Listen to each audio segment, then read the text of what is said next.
Comment se sentir plus belle? Let's go!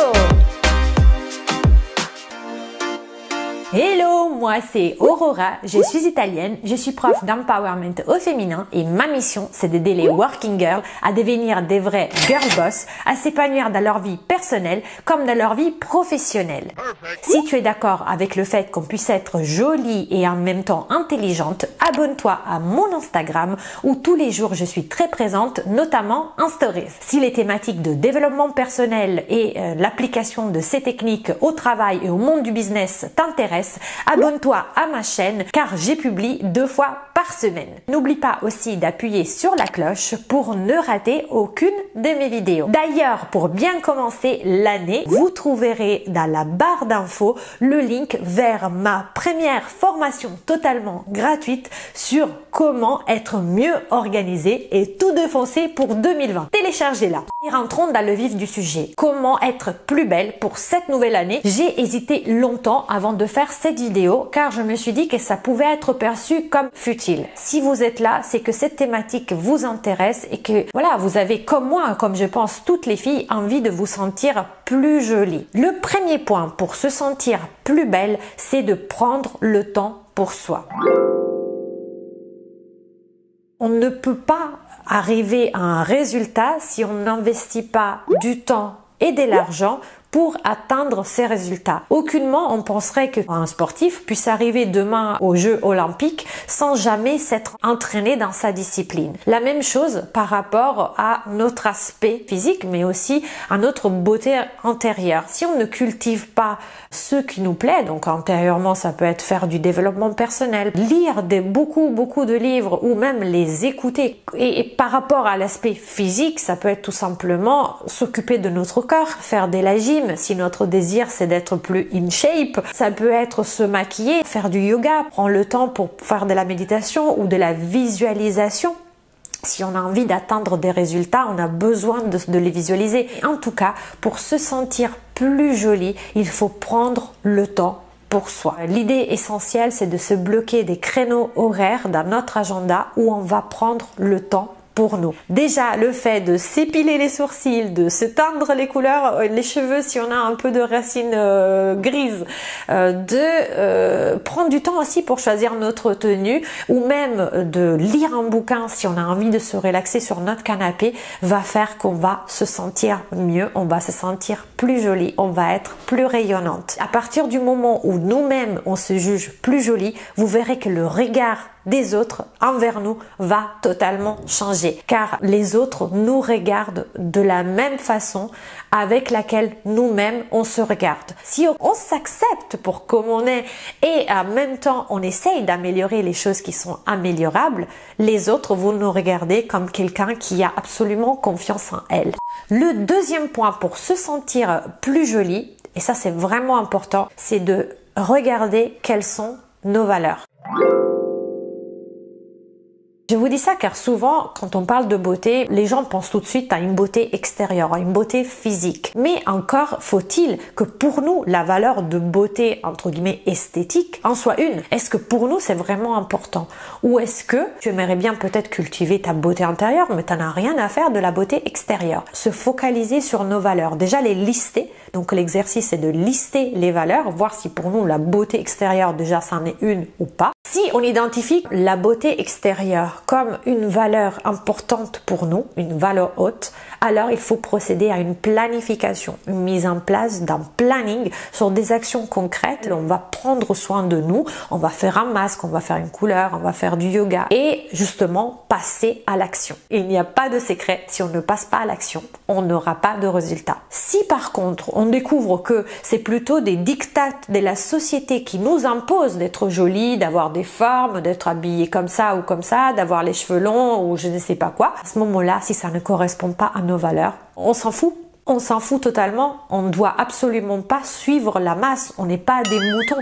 Si pour nous c'est pas important, on va tout simplement se dédier aux valeurs qui nous sont plus chères et éventuellement cultiver une beauté intérieure, cultiver davantage, faire du développement personnel, lire, s'instruire, aller au cinéma, c'est dédié à nos passions. Vous verrez que si on se dédie à nos passions, si on est en adéquation entre tête et corps, forcément ça va se voir de l'extérieur et on va rayonner. Et par conséquent, on va être perçu comme une belle personne. L'idée c'est de redéfinir ce qui est beau pour moi et se tenir à ça, sans spécialement, même si c'est difficile, se faire influencer par l'environnement extérieur. Le troisième point fondamental, c'est d'entourer de personnes qui nous font sentir belles.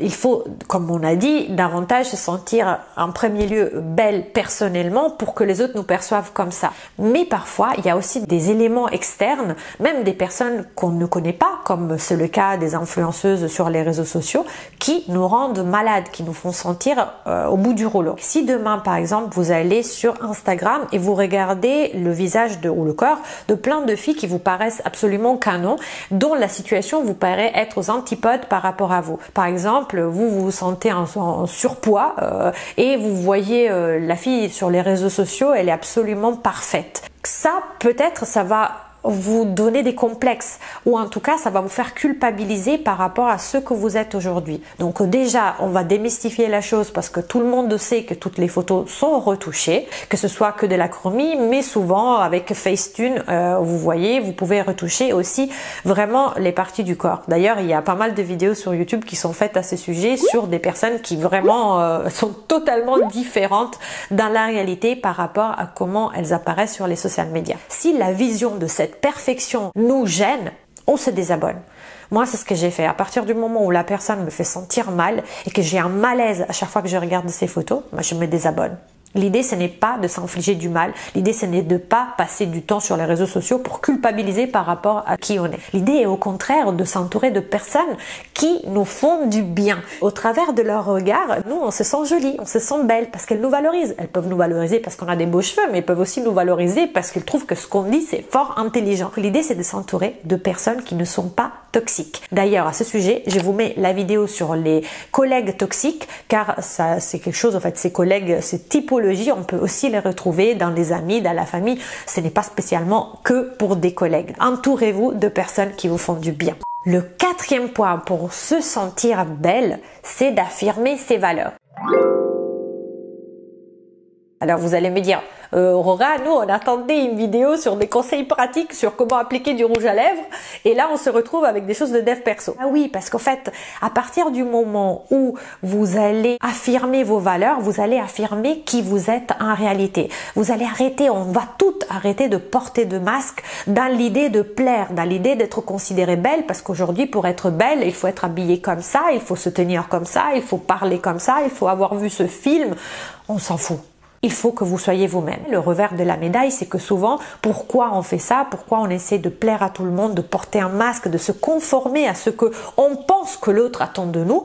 Tout simplement parce qu'on a peur du rejet. On a peur que les gens nous disent, bah en fait non, tu corresponds pas à ce que je pensais de toi, tu ne me plais pas. Souvent, nous on aime ces personnes et on n'a pas envie de se sentir refusé parce que ça fait mal. Ça fait mal de se sentir refusé par quelqu'un qu'on aime, par quelqu'un envers lequel on a de l'estime ou par notre chef au travail. Si on veut que la personne nous accepte, faut-il encore qu'on se présente avec notre vrai visage. Et si les personnes nous refusent? Et si les personnes nous rejettent?